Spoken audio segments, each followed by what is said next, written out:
नमस्कार, आज की बात में आपका स्वागत है। आज दिल्ली की सियासत में 3 बड़े डेवलपमेंट हुए।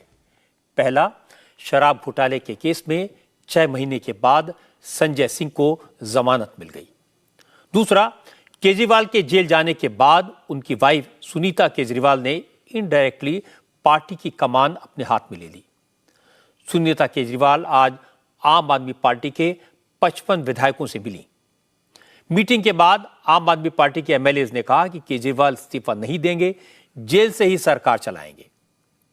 और तीसरा बड़ा डेवलपमेंट ये हुआ कि आज आतिशी सिंह ने कहा कि अब इस केस में ईडी उन्हें, सौरभ भारद्वाज, दुर्गेश पाठक और राघव चड्ढा को गिरफ्तार करेगी।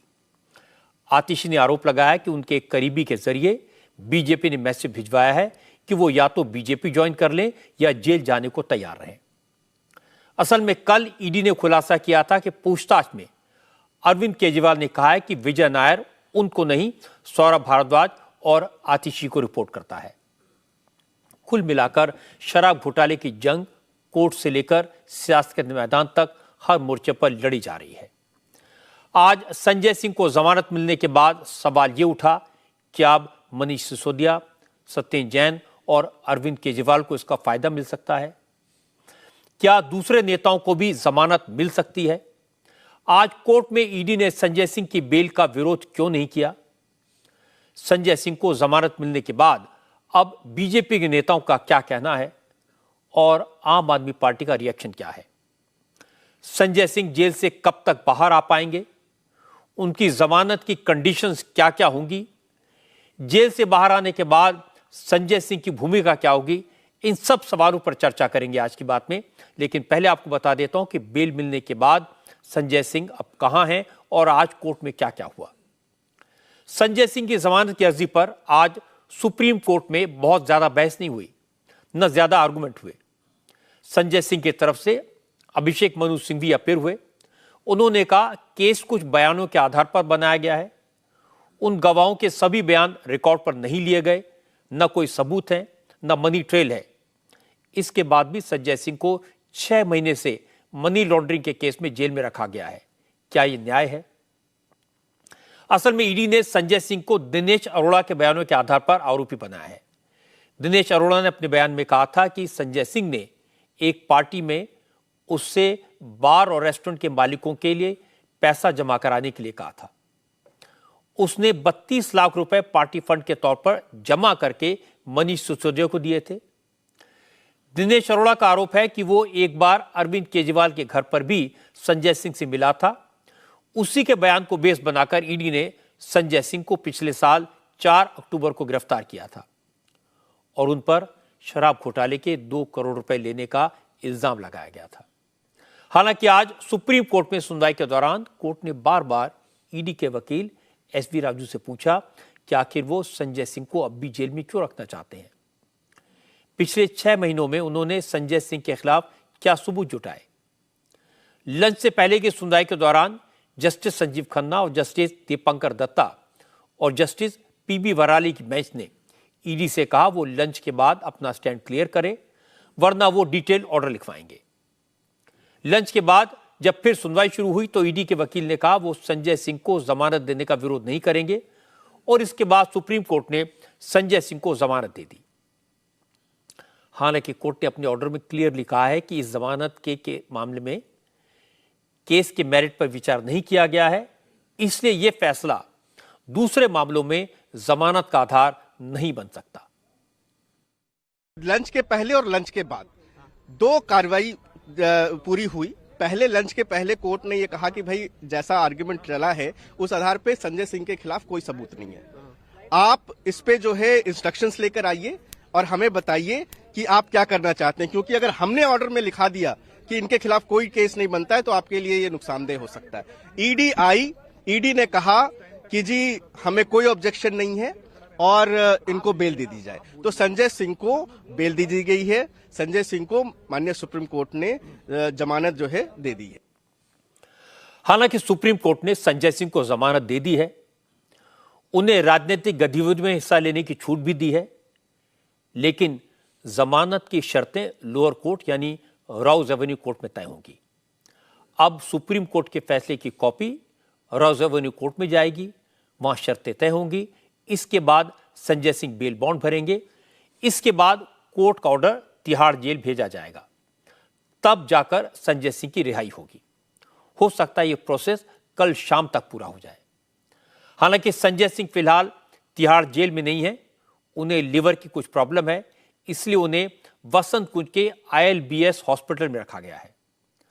कल कानूनी औपचारिकताएं पूरी होने के बाद अगर डॉक्टर्स ने परमिशन दी तो संजय सिंह कल शाम तक अपने घर पहुंच जाएंगे। लेकिन आज जैसे ही सुप्रीम कोर्ट का फैसला आया तो संजय सिंह के घर उनके समर्थक जमा हो गए और जश्न शुरू हो गया। जिंदाबाद जिंदाबाद जिंदाबाद जिंदाबाद। आम आदमी पार्टी के नेताओं के चेहरे खिल गए, लेकिन संजय सिंह की वाइफ अनीता सिंह ने कहा उन्हें इस बात की खुशी है कि संजय सिंह को जमानत मिल गई, लेकिन ये खुशी तब तक अधूरी है जब तक मनीष सिसोदिया, सत्येंद्र जैन और अरविंद केजरीवाल जेल में हैं। नहीं, अभी खुशी की बात नहीं है। अभी ये लड़ाई लंबी है और जब तक हमारे 3 भाई अरविंद जी, मनीष जी और सत्येंद्र जैन जी बाहर नहीं आते हैं तब तक अभी खुशियां जो है अधूरी है। तो वो अभी बस न्याय पे भरोसा था कि वो अच्छा रिजल्ट देंगे, तो उन्होंने आज एक अच्छा राहत वाली दी है। ईडी के पास कोई सबूत नहीं थे, इसलिए उसने विरोध नहीं किया और हमको लगता है कि इसी तरह से हमारे तीनों भाइयों को भी बाहर कर देंगे क्योंकि उनके पास कोई सबूत। संजय सिंह को जमानत मिली तो आम आदमी पार्टी के नेताओं को अटैक करने का मौका मिला। सोमनाथ भारती ने कहा कि 31 मार्च को दिल्ली में जो रैली हुई उसमें इतनी भीड़ आई कि बीजेपी डर गई, इसीलिए आज ईडी ने कोर्ट में संजय सिंह को जमानत देने का विरोध नहीं किया। परमात्मा कुछ न कुछ तो प्लानिंग करता है। परमात्मा की प्लानिंग हुई, इतना बड़ा जन सैलाब उमड़ा, पूरे भारत में एक मैसेज फैला कि किस प्रकार से अरविंद केजरीवाल, मनीष सिसोदिया, संजय सिंह जी, जैन साहब को जेल में डालकर इन्होंने चुनाव प्रभावित करने का प्रयत्न किया और ईडी को वसूली रैकेट में शामिल किया। तो पूरा भारत जान गया है कि इस प्रकार से भाजपा चुनाव जीतने का प्रयत्न कर रही थी। भाजपा ने जमीनी हकीकत समझ ली। 2715 करोड़ उन्होंने वसूली की लोगों से ईडी का डर दिखा करके। 55 करोड़ रुपया सरचंद रेड्डी से लिया। आज ईडी ने ये बात कोर्ट में मान ली कि हाँ, हमसे गलती हुई, संजय सिंह जी के खिलाफ कोई सबूत नहीं है हमारे पास और इसी कारण से इनको जेल में रखना हमारे लिए ठीक नहीं होगा। भाजपा को पता लग गया कि जी 31 मार्च की रैली में जो जन सैलाब उमड़ा, अरविंद केजरीवाल का जो जन समर्थन कई गुना बढ़ गया, दिल्ली 7-0 से भाजपा हार रही थी। इस सब का प्रभाव, चूंकि मोदी जी को एक ही चीज डर लगता है कि मैं चुनाव में हार तो नहीं जाऊंगा, तो चुनाव में दिख रही हार के कारण उन्होंने ये स्टेप लिया है। संजय सिंह को बेल मिलने को बीजेपी ने जुडिशरी की इंडिपेंडेंस का एग्जाम्पल बताया। केंद्रीय मंत्री हरदीप सिंह पुरी ने कहा, जो लोग कल तक न्यायपालिका पर भी उंगली उठा रहे थे, आज वही लोग सुप्रीम कोर्ट के ऑर्डर पर नाच रहे हैं। हरदीप पुरी ने कहा, ईडी को संजय सिंह से जो पूछताछ करनी थी कर चुकी, अब जरूरत नहीं थी, इसीलिए कोर्ट में ईडी ने संजय सिंह को बेल देने का विरोध नहीं किया। ईडी इंडिपेंडेंट एजेंसी है और प्रोफेशनल तरीके से अपना काम करती है। नहीं, वो तो उनको बेल मिल गई और ईडी ने अपोज भी नहीं किया। देखिए, इसका हमारी जो कोर्ट सिस्टम की, हमारी जुडिशरी की जो रोबस्ट इंडिपेंडेंस है, अब वो कहते हैं, कल जब राहुल गांधी जी बोल रहे थे उस दिन रामलीला मैदान, उन्होंने बोला इलेक्शन कमीशन ये फिक्स्ड मैच है, इलेक्शन कमिश्नर भी आपके हैं, जुडिशरी भी आपकी है। अरे भाई, जुडिशरी हमारी होती तो ये इतनी बढ़िया स्कीम है इलेक्टोरल बॉन्ड, क्यों उन्होंने उसको नेगेटिव कर दिया? तो ये हमारी डेमोक्रेसी की खासियत है कि हम अगर कोर्ट्स इंडिपेंडेंट है, वो जो भी निर्णय लेंगे, पर ईडी ने अपोज भी नहीं किया।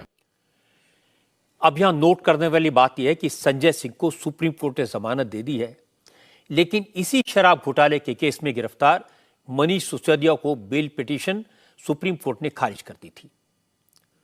उस वक्त अदालत ने कहा था कि वो चार्जशीट दायर होने के बाद ही जमानत की अर्जी डाल सकते हैं, लेकिन ईडी इस मामले में अब तक अपनी जांच पूरी नहीं कर सकी है, इसीलिए मनीष सिसोदिया की तरफ से रॉज एवेन्यू कोर्ट में फ्रेश बेल पिटीशन दाखिल हुई है। सुनवाई के दौरान मनीष सिसोदिया के वकील ने कहा कि जांच एजेंसी अब तक मनी ट्रेल और सिसोदिया का कनेक्शन साबित नहीं कर पाई है। मनीष सिसोदिया की तरफ से कहा गया कि उनके मुवक्किल के खिलाफ जांच पूरी हो चुकी है और मुकदमे में देरी के लिए वो जिम्मेदार नहीं है, इसलिए उनको जमानत दे दी जाए। लेकिन कोर्ट ने फिलहाल इस पिटीशन पर सुनवाई 6 अप्रैल तक के लिए टाल दी। संजय सिंह को जमानत मिलने से आम आदमी पार्टी के नेताओं का हौसला बढ़ेगा। अब केजरीवाल की पार्टी के लोग कहेंगे कि जैसे संजय सिंह को जमानत मिली है वैसे ही सबको मिलेगी, क्योंकि केस में दम नहीं है और यह सब बीजेपी की साजिश है। लेकिन कानून के जानकार संजय सिंह की बेल को रूटीन प्रोसेस बता रहे हैं। एक्सपर्ट का कहना है कि जब सुप्रीम कोर्ट ने अपने ऑर्डर में कह दिया कि संजय सिंह की जमानत के मामले में केस की मेरिट पर विचार नहीं हुआ और न ही इस फैसले का दूसरे मामलों पर असर पड़ेगा, यानी अब मनीष सिसोदिया, सत्येंद्र जैन, अरविंद केजरीवाल या दूसरे आरोपी यह कहकर जमानत नहीं मांग सकते कि इसी तरह के केस में संजय सिंह को सुप्रीम कोर्ट ने जमानत दी है। इसलिए यह कहना कि अब दूसरे आरोपियों को बेल मिल जाएगी, जेल से बाहर आने का रास्ता बन जाएगा, यह गलत होगा। हां, इसका सियासी असर जरूर हो सकता है। संजय सिंह जेल से बाहर आएंगे, आम आदमी पार्टी के कार्यकर्ताओं के बीच जाएंगे, उनमें जोश भरेंगे, जोर जोर से कहेंगे कि उन्हें डराने की कोशिश हुई, धमकाने की कोशिश हुई, केजरीवाल का साथ छोड़ने का प्रेशर बनाया गया, बीजेपी में शामिल होने का ऑफर दिया गया, लेकिन वो न डरे न झुके और आखिरकार सुप्रीम कोर्ट में दूध का दूध और पानी का पानी हो गया। आज इसी तरह की बातें आतिशी सिंह ने कही। कल ही केजरीवाल के बयान में आतिशी के नाम का खुलासा हुआ था और आज आतिशी सिंह ने प्रेस कॉन्फ्रेंस करके यही इल्जाम लगाए। दिल्ली सरकार के मंत्री आतिशी ने दावा किया कि उनको बीजेपी ने आम आदमी पार्टी छोड़कर अपने साथ आने का ऑफर दिया है। आतिशी ने कल शाम को ट्वीट किया था कि आज वो बहुत बड़ा पर्दाफाश करने वाली हैं। सुबह 10 बजे आतिशी मीडिया के सामने आई और उन्होंने जो दावा किया वो बड़ा था लेकिन नया नहीं था। आतिशी ने वही बात कही जो अरविंद केजरीवाल और उनकी पार्टी के विधायक कम से कम 1 दर्जन बार कह चुके हैं। आतिशी ने कहा उनके पास किसी बेहद क्लोज पर्सन के जरिए बीजेपी से ऑफर भेजा गया कि वो बीजेपी में आ जाएं, वरना शराब घोटाले में उनका नाम आने के बाद उनका पॉलिटिकल करियर खत्म होने वाला है। अब भारतीय जनता पार्टी का ये इरादा है कि आने वाले 2 महीने में लोकसभा चुनाव से पहले वो आम आदमी पार्टी के 4 और नेताओं को गिरफ्तार करने वाले हैं। वो मुझे गिरफ्तार करेंगे, वो सौरभ भारद्वाज को गिरफ्तार करेंगे, वो दुर्गेश पाठक को गिरफ्तार करेंगे और वो राघव चड्ढा को गिरफ्तार करेंगे। भारतीय जनता पार्टी ने मेरे एक बहुत व्यक्तिगत करीबी व्यक्ति के माध्यम से मुझे भारतीय जनता पार्टी ज्वाइन करने के लिए अप्रोच किया। मुझे ये कहा गया कि या तो मैं भारतीय जनता पार्टी ज्वाइन कर लूं, अपना पॉलिटिकल करियर बचा लूं, अपना पॉलिटिकल करियर बढ़ा लूं, और अगर भारतीय जनता पार्टी नहीं ज्वाइन करी तो आने वाले 1 महीने में ईडी द्वारा मुझे गिरफ्तार कर लिया जाएगा। जब आतिशी ने बीजेपी पर इल्जाम लगाए तो मंजिंदर सिंह सिंसा ने कहा आतिशी अपने उस रिश्तेदार का नाम बताएं, बीजेपी के किस नेता की तरफ से ऑफर आया उसकी जानकारी दें। ऐसे हवाई बयान देने से बात नहीं बनेगी। सिरसा ने कहा कि आतिशी और सौरभ भारद्वाज को अरविंद केजरीवाल ने फंसा दिया है, वो केजरीवाल से कुछ कह नहीं सकती, इसलिए झूठे किस्से गढ़ रही हैं। जब अरविंद केजरीवाल जी ने ईडी को इन लोगों के नाम दे दिए, अब इनको समझ में आ गया कि अगली बारी इनकी आएगी, क्योंकि अरविंद केजरीवाल जी ने इनको फंसा दिया। अरविंद केजरीवाल जी ने इनके खिलाफ सबूत दे दिए।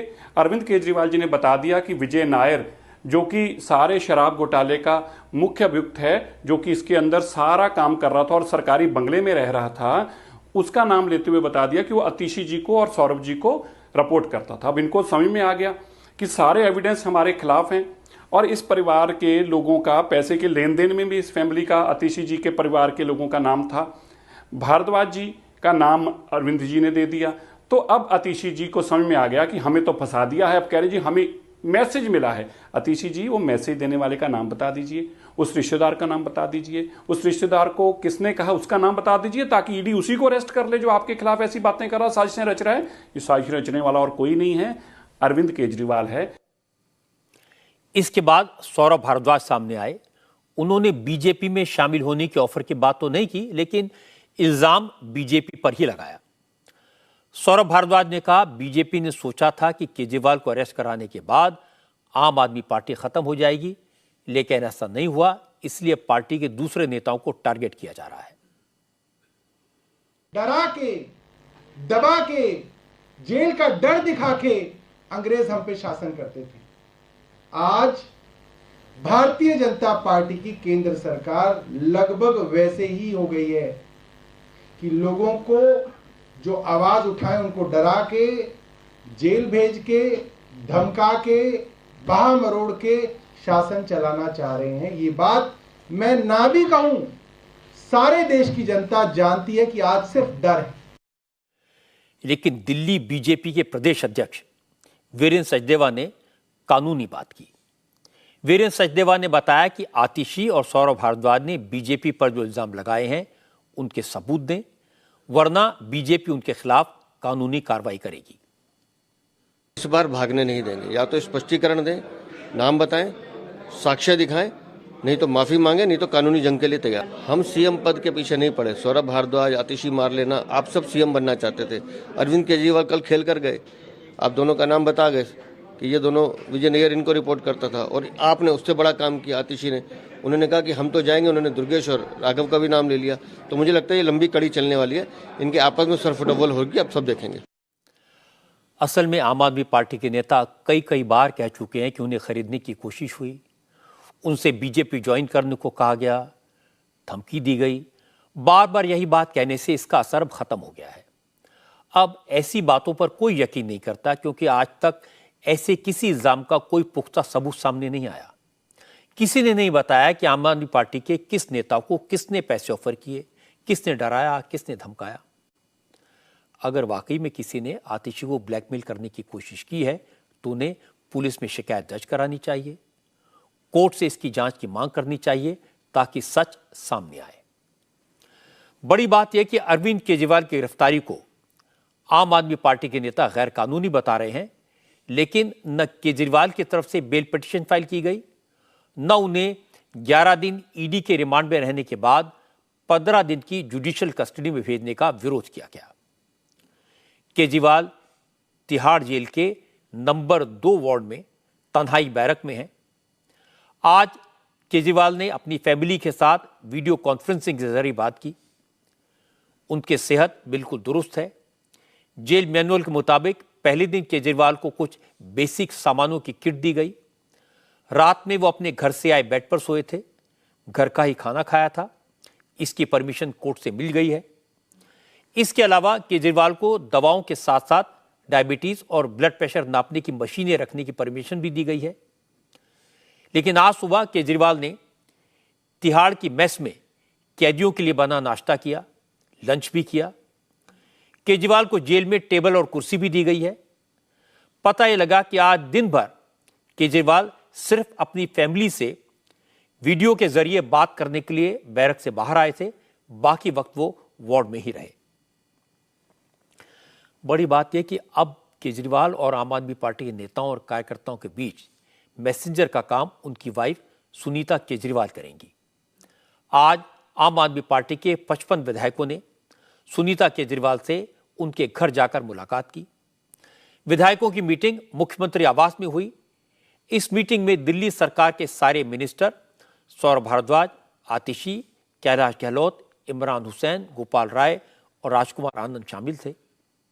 मीटिंग के बाद सभी नेताओं और विधायकों ने दावा किया कि केजरीवाल के जेल जाने के बाद सभी विधायक सुनीता केजरीवाल से मिलना चाहते थे, अपना सपोर्ट जताना चाहते थे, इसलिए यह मीटिंग रखी गई। सौरभ भारद्वाज, राखी बिरलान, गोपाल राय, संजीव झा, दिलीप पांडे समेत सभी नेताओं ने कहा कि सारे विधायकों ने भाभी के जरिए केजरीवाल के लिए संदेश भिजवाया है कि दिल्ली की जनता के वही मुख्यमंत्री थे, वही हैं और वही रहेंगे। मीटिंग में सुनीता केजरीवाल ने पार्टी नेताओं के लिए केजरीवाल का संदेश पढ़कर सुनाया कि भाभी ही मुख्यमंत्री जी से अब तिहाड़ जेल में मिल पाएंगी, उनसे उनकी बातचीत हो पाएगी। पार्टी की तरफ से वो ही संदेश ले जा सकती हैं मुख्यमंत्री जी के पास और मुख्यमंत्री जी का संदेश ला सकती हैं।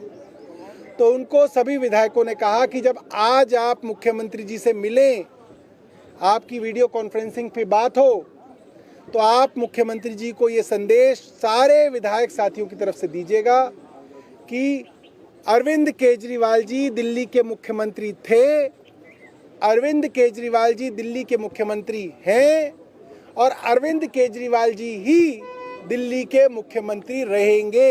ये बात स्पष्ट तौर पे भाभी से सब लोगों ने कही है। सुनीता केजरीवाल जी ने एक मैसेज अरविंद जी का सब विधायकों को दिया।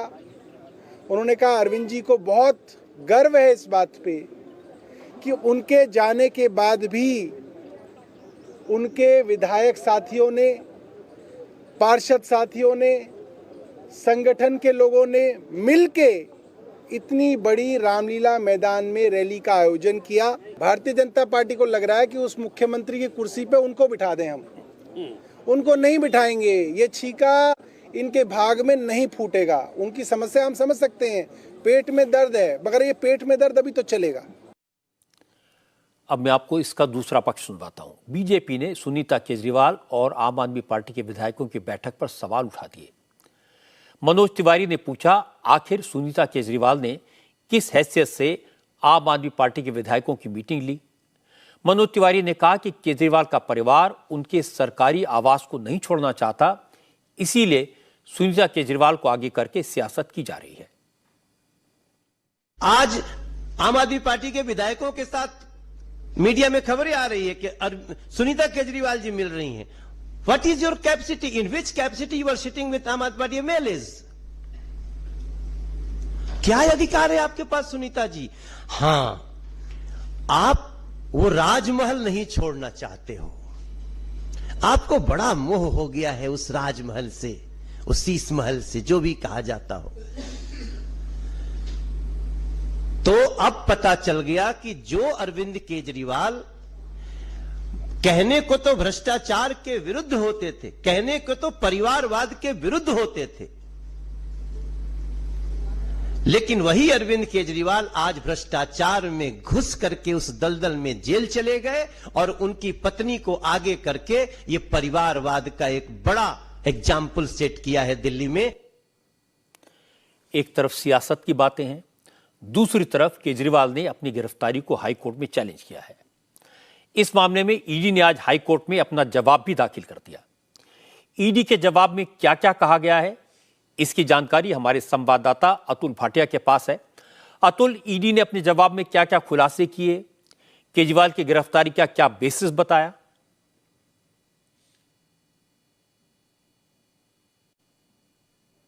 देखिए रजत जी, जिस तरीके से मुख्यमंत्री अरविंद केजरीवाल ने अपनी गिरफ्तारी को लेकर जो निचली अदालत है उससे जो कस्टडी ईडी को दी थी, उसके खिलाफ हाईकोर्ट में चैलेंज किया था और उस पे आज ईडी ने हलफनामा दाखिल करके अपना जवाब फाइल किया है, जिसमें ईडी ने यह साफ कहा है कि जो मुख्यमंत्री अरविंद केजरीवाल है वो जो है वो आम आदमी पार्टी के सर्वे सर्वा है और जिस तरीके से जो पैसा शराब घोटाले से आया उस पैसे का इस्तेमाल गोवा के चुनाव में किया गया। 45 करोड़ रुपया, ये और जो पूरा रिकॉर्ड से लिखा है ईडी ने कि 45 करोड़ रुपया बकायदा गोवा के इलेक्शन के अंदर खर्च किया गया और ये जो पैसा, ये पूरा पैसा जो दिल्ली की नई आबकारी नीति बनी थी उस घोटाले से ये पैसा आया था। तो सीधा सीधा जिम्मेदार इस पूरे जो हलफनामा है उसके अंदर मुख्यमंत्री अरविंद केजरीवाल को ठहराया गया है। दूसरी बात, जो एनडी गुप्ता है जो कि राज्यसभा सांसद है और ट्रेजरर है आम आदमी पार्टी के, उनकी स्टेटमेंट भी ईडी ने जो है वो इस हलफनामे के अंदर लिखी है, जिसमें साफ लिखा है कि एनडी गुप्ता ने जो अपनी स्टेटमेंट दी उसके के अंदर उन्होंने ये लिखा कि किस तरीके से जो मुख्यमंत्री अरविंद केजरीवाल है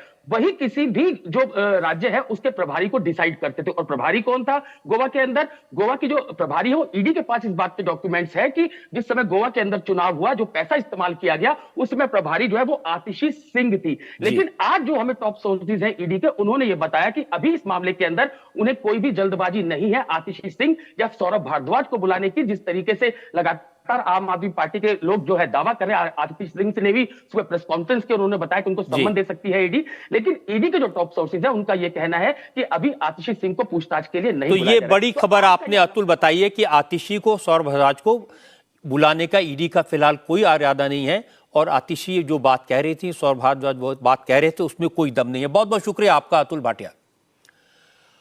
अतुल ने जो जानकारी दी उससे लगता है कि केजरीवाल की मुश्किलें कम नहीं होंगी।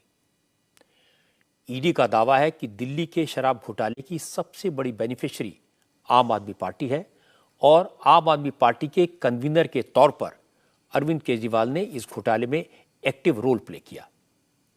ईडी ने अदालत से कहा कि शराब घोटाले से हुई इस गैर कानूनी कमाई के 45 करोड़ रुपए गोवा के चुनाव में इस्तेमाल किए गए, इसलिए यह मामला prevention of money laundering act के सेक्शन 70 के तहत आता है, और इसी आधार पर अरविंद केजरीवाल को अरेस्ट किया गया। ईडी की दलीलों में कितना दम है ये तो फाइनली कोर्ट में तय होगा, लेकिन इतना तय है कि केजरीवाल का केस लंबा चलेगा, हो सकता है उन्हें काफी दिन जेल में रहना पड़े। ऐसे में अगर वो अपनी वाइफ के थ्रू अपनी पार्टी के नेताओं से कम्युनिकेट करते हैं तो उसमें गलत क्या है? बड़ा सवाल तो यह है कि केजरीवाल के जेल में होने का दिल्ली और पंजाब के चुनाव पर क्या असर पड़ेगा।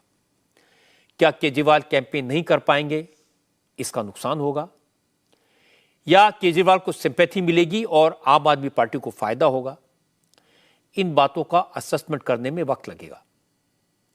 पर बीजेपी के चीफ कैंपेन कमांडर को ऐसी बातों, ऐसी अटकलों की कोई परवाह नहीं है। नरेंद्र मोदी ने आज भी साफ साफ कहा कि वो भ्रष्टाचार करने वालों को छोड़ेंगे नहीं। तीसरी बार सरकार बनते ही एक्शन और तेजी से होगा। नरेंद्र मोदी ने आज उत्तराखंड और राजस्थान, 2 राज्यों में चुनावी सभाएं की, फिर बिहार में बीजेपी के कार्यकर्ताओं के साथ वीडियो कॉन्फ्रेंसिंग के जरिए संवाद किया। मोदी ने हर जगह भ्रष्टाचार के खिलाफ सख्त एक्शन जारी रखने की बात साफ साफ कही। मोदी ने कहा उनका नारा है भ्रष्टाचार भगाओ, विरोधियों का नारा है भ्रष्टाचारियों को बचाओ। फैसला देश को करना है। मोदी की पहली पब्लिक मीटिंग आज उत्तराखंड के रुद्रपुर में हुई। यहां उन्होंने रोड शो किया, फिर रैली में पहुंचे। यहां प्रधानमंत्री ने पहले अपनी सरकार के काम गिनाए। मुफ्त राशन, हर घर जल और बिजली का कनेक्शन पहुंचाने की बात की। 80 करोड़ परिवारों को मुफ्त राशन और किसान सम्मान निधि की बात की। मोदी ने कहा कि समाज के जिन वर्गों को पिछली सरकार ने पूछा तक नहीं, उन वर्गों की उन्होंने पूजा की, उन्हें सम्मान के साथ उनका हक दिया। इसके बाद मोदी ने कांग्रेस और उसके साथी दलों पर तीखा हमला बोला। मोदी ने कहा उनकी सरकार के तीसरे टर्म को अब ज्यादा दिन नहीं बचे हैं। चुनाव के बाद सरकार बनते ही करप्शन के खिलाफ सबसे तेज एक्शन शुरू हो जाएगा। 24 के इस चुनाव में अब स्पष्ट रूप से 2 खेमे बन गए हैं। एक तरफ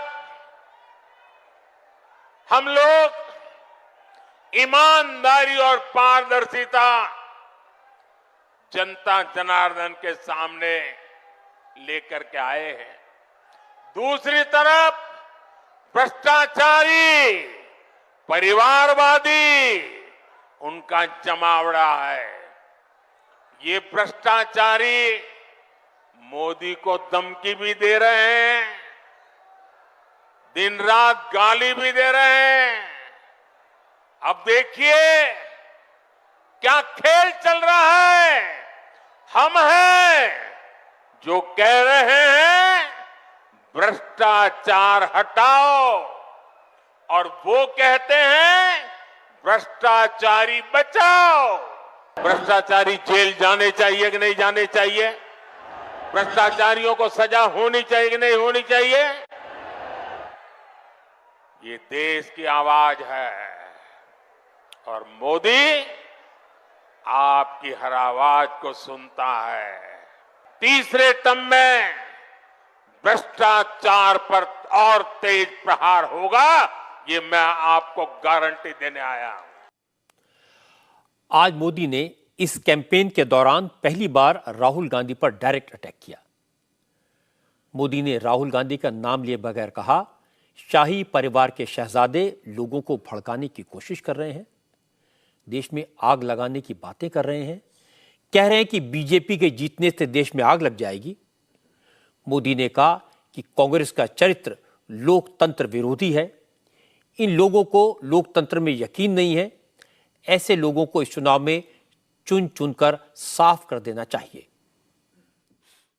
कांग्रेस के शाही परिवार के शहजादे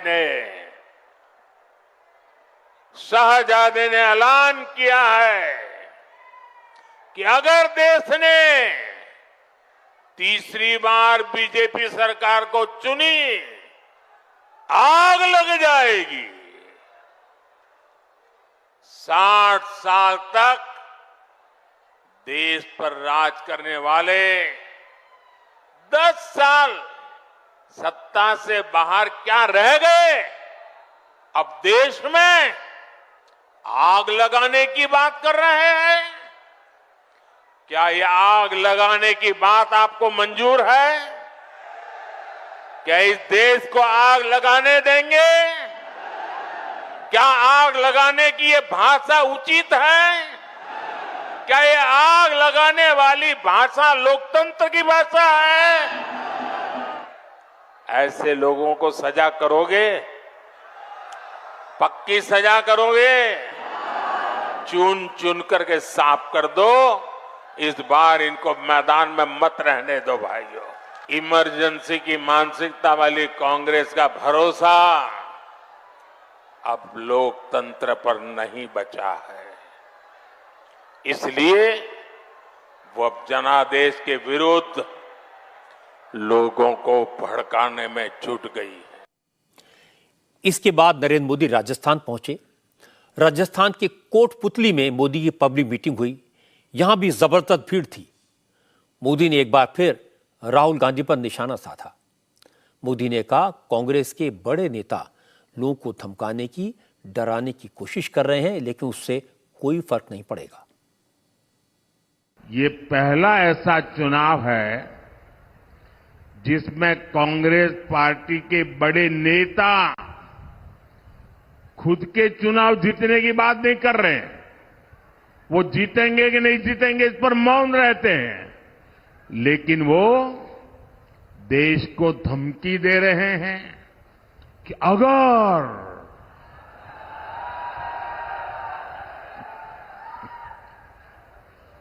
बीजेपी जीती तो देश में आग लग जाएगी। भाइयों बहनों, मोदी 10 साल से बैठा है, तुम्हारी लगाई हुई आग को बुझा रहा है। इस बात में मुझे तो कोई शक नहीं है कि तीसरी बार प्रधानमंत्री बनने के बाद मोदी कई बड़े और कड़े फैसले लेंगे। वो लगातार ऐसी बातों के संकेत दे रहे हैं।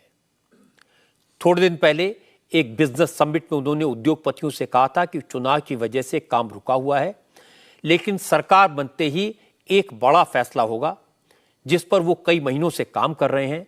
15 लाख से ज्यादा लोगों की अलग अलग तरीके से सलाह ले चुके हैं। इसी तरह के संकेत नरेंद्र मोदी ने आरबीआई को एड्रेस करते हुए दिए। मोदी ने आरबीआई के लोगों से कहा कि जब तक चुनाव है तब तक आपके लिए थोड़ा आराम हो सकता है, तीसरी बार सरकार बनते ही आपके लिए धमाधम काम आने वाला है। और आज भी मोदी ने कहा, तीसरे टर्म की शुरुआत से ही भ्रष्टाचार पर प्रहार और ज्यादा तेज होगा। और अब बात बिहार की। लालू प्रसाद यादव की बेटी रोहिणी आचार्य ने आज सारण से अपना इलेक्शन कैंपेन शुरू कर दिया। सारण पहुंचकर रोहिणी ने रोड शो किया, लोगों से मुलाकात की आरजेडी कार्यकर्ताओं ने रोहिणी के स्वागत के लिए जबरदस्त इंतजाम किए थे। रोहिणी जहां से भी गुजरी उन पर फूलों की बरसात हुई। रोहिणी के स्वागत में आज एक और खास बात नजर आई। जिस तरह यूपी में योगी आदित्यनाथ के स्वागत के लिए बुलडोजर से फूल बरसाए जाते हैं, वैसे ही आज सारण में लालू की पार्टी के नेताओं ने रोहिणी आचार्य पर फूल बरसाने के लिए बुलडोजर्स और ट्रैक्टर्स का इंतजाम किया था।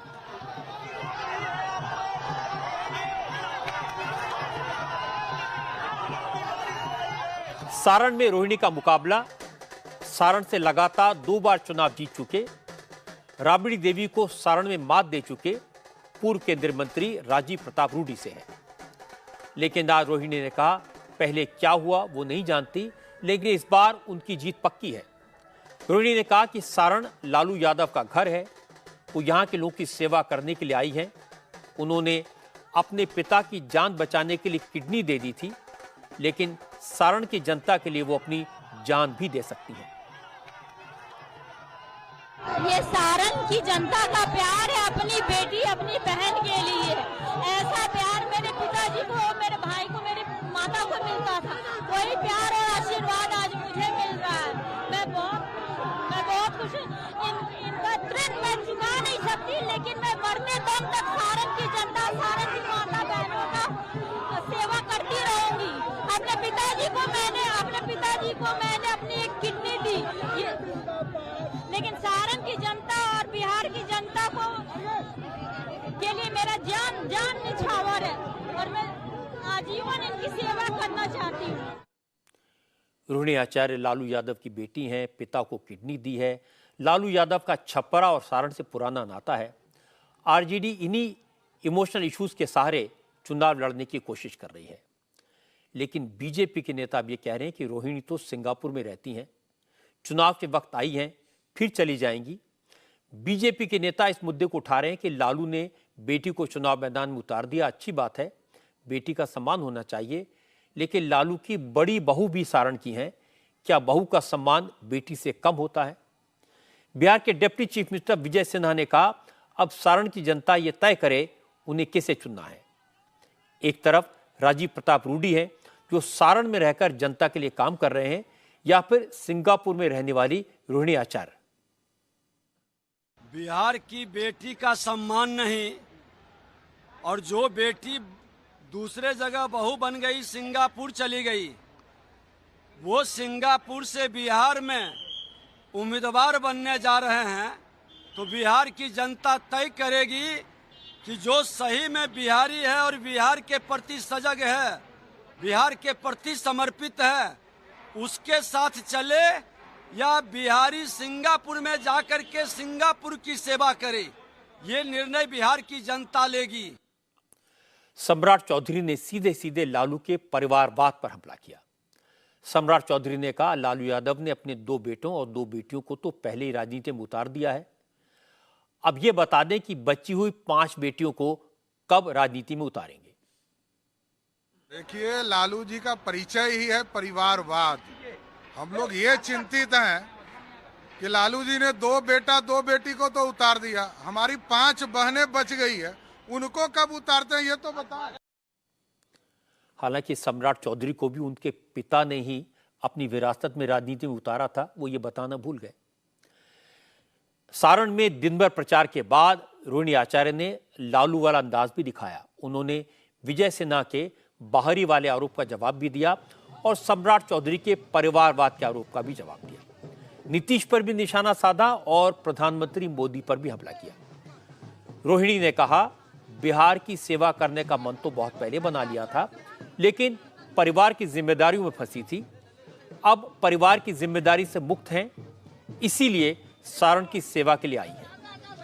रोहिणी ने नीतीश कुमार को पलटूराम कहा, सम्राट चौधरी के संस्कारों पर सवाल खड़े किए और फिर कहा कि बीजेपी के लोग परिवारवाद का मुद्दा उठा रहे हैं, लेकिन बीजेपी में तमाम परिवारों के लोग चुनाव के मैदान में हैं, उनकी बात क्यों नहीं होती। जब बिहार में मुजफ्फरपुर बालिका गृह कांड हुआ था, जंगल अपराध हुआ था, छोटी छोटी बच्चियों का बलात्कार और हत्या हुई थी, तब से मेरा मन था कि मैं आऊं और उन बच्चियों के साथ खड़ी होकर के प्रोटेस्ट करूं। हाँ, लेकिन उस समय मेरी अपनी पारिवारिक जिम्मेदारियां थी, बच्चे मेरे छोटे थे, बहू थी, बीवी थी, एक माँ थी, तो मेरी कुछ जिम्मेदारियां थी। अब जिम्मेदारियां का निर्वहन काफी हद तक अच्छा ले लो हाँ, काफी हद तक कम हुई। तो सारण की जनता ने मुझे बुलाया है, सारण की जनता ने बुलाया है, उनके लिए मैं दिन रात सेवा करने के लिए तैयार हूँ। बिहार के बारे में क्या बोलिएगा? जिस तरीके से नीतीश कुमार ने धोखा दिया आरजेडी को, लालू जी लगातार उनको साथ देते रहे, उनको मैं क्या बोलूं? उनके लिए तो प्रधानमंत्री नरेंद्र मोदी जी ने बोला था कि डीएनए में खोट है। अब तो मुझे भी वही लगता है कि जो प्रधानमंत्री जी ने नीतीश जी के लिए बोला था बिल्कुल सही बोला था, वो बार बार पलटी मारते हैं। अब उसमें मैं क्या, वो तो मेरे अभिभावक हैं नीतीश जी, मैं तो उनका आशीर्वाद लूंगी।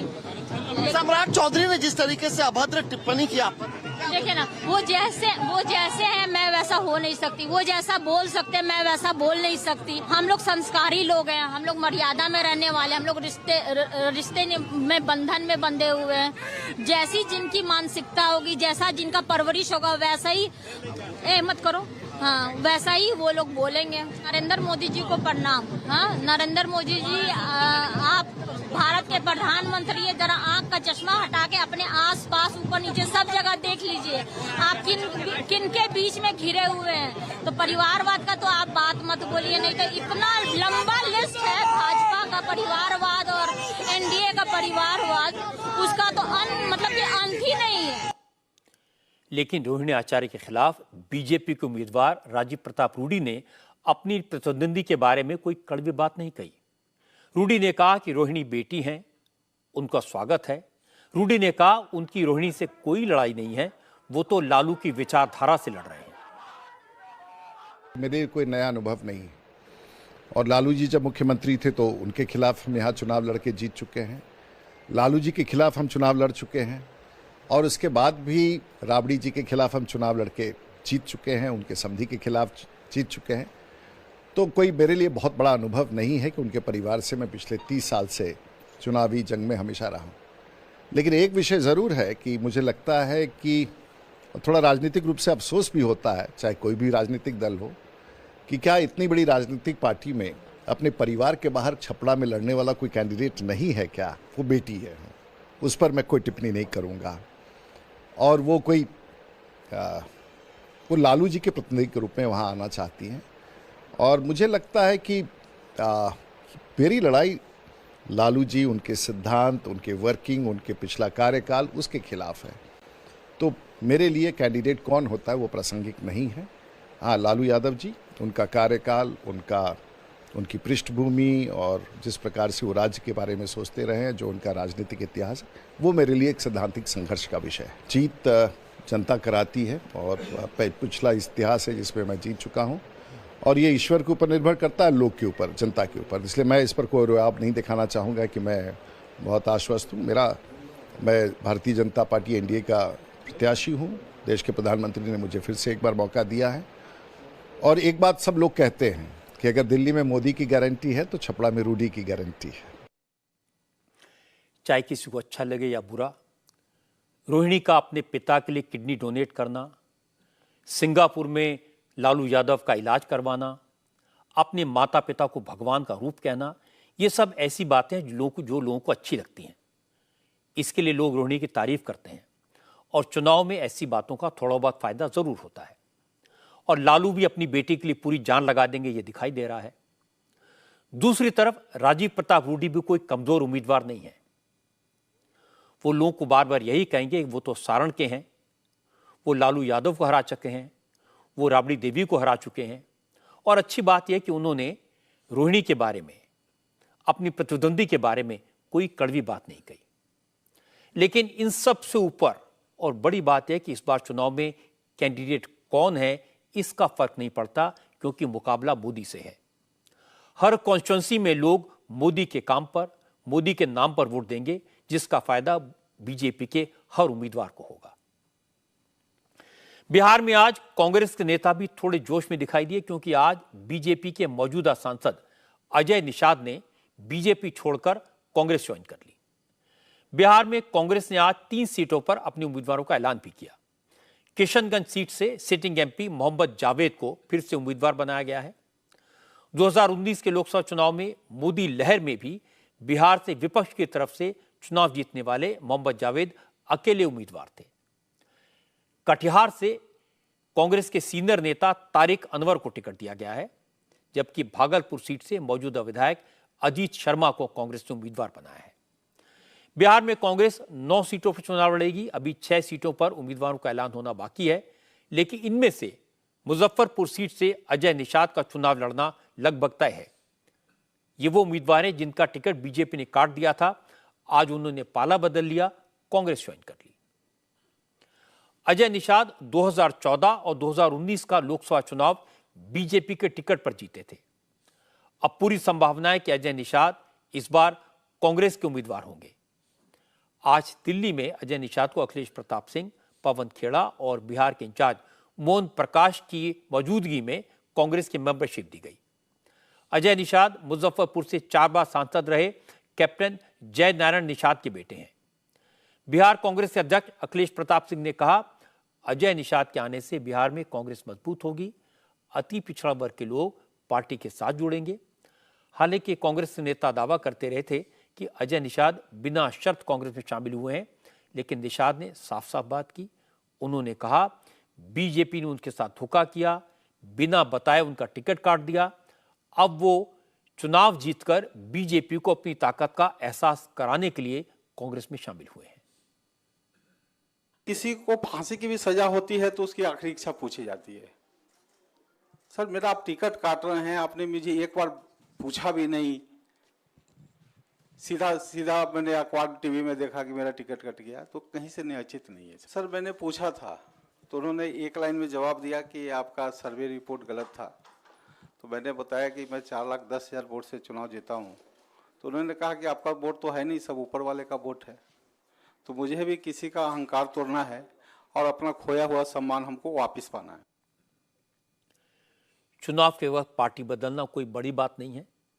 जिन नेताओं को टिकट नहीं मिलता वो पार्टी छोड़कर उस पार्टी को ज्वाइन कर लेते हैं जो उन्हें टिकट दे, जिसके बाद कैंडिडेट ना हो। लेकिन अजय निषाद बड़े राजनीतिक परिवार से आते हैं। उनके पिता, जैसा मैंने बताया, 4 बार मुजफ्फरपुर से चुनाव जीत चुके हैं, लोकसभा के सदस्य रहे हैं। अजय निषाद खुद भी 2-2 बार चुनाव जीत चुके हैं। इसलिए बीजेपी को अजय निषाद के पार्टी छोड़ने में नुकसान हो सकता है। और अब बात यूपी के मुख्यमंत्री योगी आदित्यनाथ की। योगी आज पीलीभीत, बदायूं और बरेली में चुनावी सभाएं करने गए। बदायूं में योगी के पहुंचने से पहले ही कुछ ऐसा हो गया जिसकी चर्चा पूरे दिन होती रही। असल में योगी आदित्यनाथ के पहुंचने से पहले मंच पर बैठी बीजेपी की एमपी संघमित्रा मौर्य अचानक इमोशनल हो गई और फिर फूट फूट कर रोने लगी। उनके बगल में यूपी सरकार की मंत्री गुलाब देवी बैठी थी। गुलाब देवी संघमित्रा से बात कर रही थी। उसी दौरान संघमित्रा मौर्य की आंखों में आंसू आए। फिर संघमित्रा मंच से नीचे चली गई। लोगों को समझ नहीं आया कि मामला क्या है, ऐसा क्या हुआ कि संघमित्रा जोर जोर से रोने लगी। हालांकि कुछ देर बाद वो मंच पर वापस आ गई और अपनी सीट पर बैठ गई। मैं आपको बता दूं कि संघमित्रा मौर्य स्वामी प्रसाद मौर्य की बेटी हैं और इस बार बीजेपी ने उन्हें टिकट नहीं दिया। इसीलिए लोगों को लगा कि टिकट कटने से दुखी होकर संघमित्रा आंसू बहाने लगी। हालांकि बाद में संघमित्रा ने कहा उनके बगल में बैठी गुलाब देवी ने उन्हें रामायण का एक प्रसंग सुनाया था जिसे सुनकर वो भावुक हो गई थी। इसका चुनाव और टिकट कटने से कोई लेना देना नहीं है। बदायूं के बाद योगी पीलीभीत पहुंचे। पीलीभीत में भी इस बार बीजेपी ने सिटिंग एमपी वरुण गांधी के बजाय जितिन प्रसाद को मैदान में उतारा है।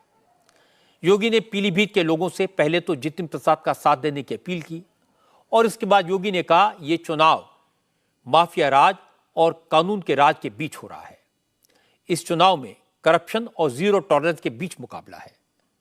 बीजेपी की सरकार अपराधियों और माफिया के खिलाफ एक्शन ले रही है। अगर माफिया को जेल में रखना है तो केंद्र में एक बार फिर बीजेपी की मजबूत सरकार जरूरी है। ये चुनाव माफिया राज बनाम कानून के राज में चुनाव है। सपा, कांग्रेस, बसपा के लोग आएंगे तो फिर माफिया राज भी साथ लेके आएंगे।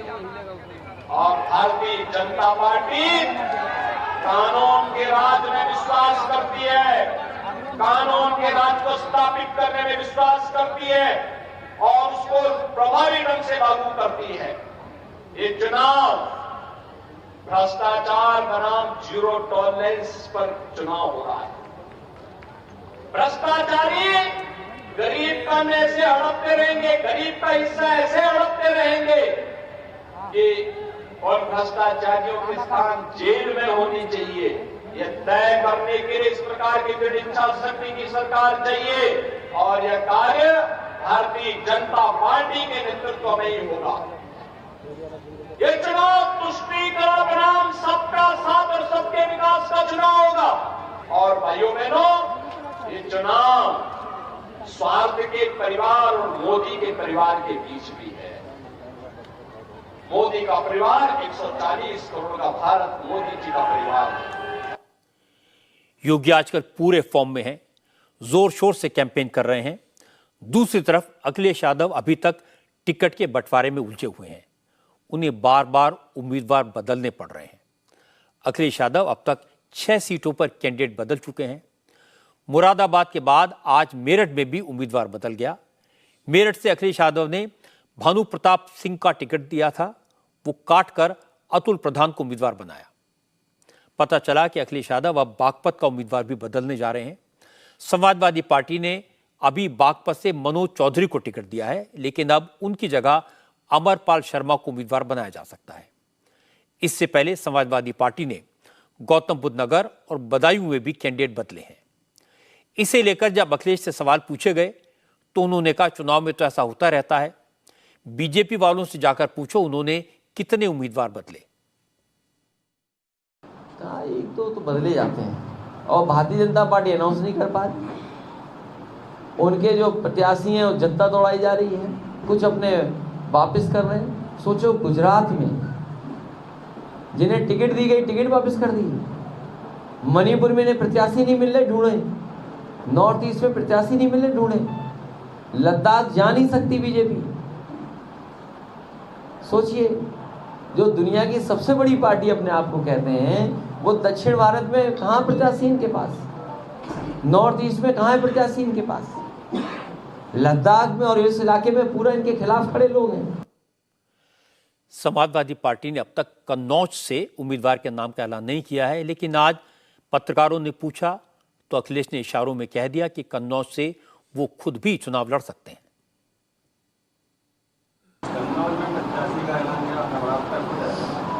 अरे तुम्हें दिखाई नहीं दे रहा कुछ, तो मैं क्या करूं उसके लिए।